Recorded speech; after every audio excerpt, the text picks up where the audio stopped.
day 7 of the kitchen makeover. Just a very quick update on this one. I didn't get a lot of work done today, mainly because I was waiting for the plaster filler to dry, where I made some patches. So I'll put a little heater in front of it just to hopefully dry it off a bit quicker. It's pretty cold where I live, so there's no surprise why the plaster's taking so long to dry, but I've got a heater on it and hopefully it'll be dry by tomorrow morning, where I will start sanding it down. And once I've sanded it down, all the new pieces of plaster along here from the bottom of the window, I'm going to use a waterproofing kit, and I will waterproof the wall before I start putting the tiles up. So while I was doing that, I started putting the cabinets together. I put the doors on some of the cabinets, so it's looking pretty good.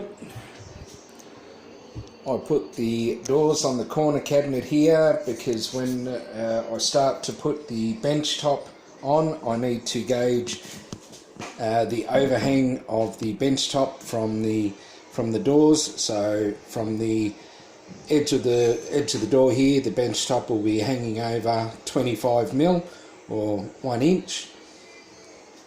I've installed the first piece of bench top as a test piece. After installing the drawers, I've got a nice overhang there of the bench top coming out the front, a slight overhang on each side. The colour of the bench top is looking pretty good with the colour of the kitchen. It's a nice contrast. I've also put the doors on the overhead cabinet here, and I've also mounted a couple of end pieces on the cabinets there. That's one end piece there.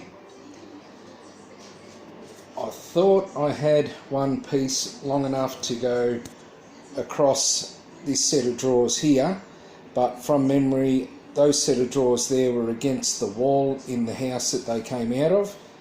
But I have 2 pieces of that roughly the same size, so I'll get the 2 pieces, cut them and join them together to put one whole piece along the back of these drawers here, so it actually matches up with this cabinet door here.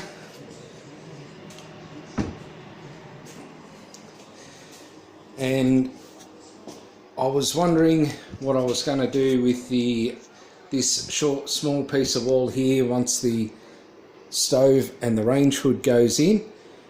From memory, I was going to put 2 cupboards, one up above and one down below, but the cupboards I thought I had were a lot bigger than what I remembered, and I just thought, nah, it wouldn't work, so I won't worry about them.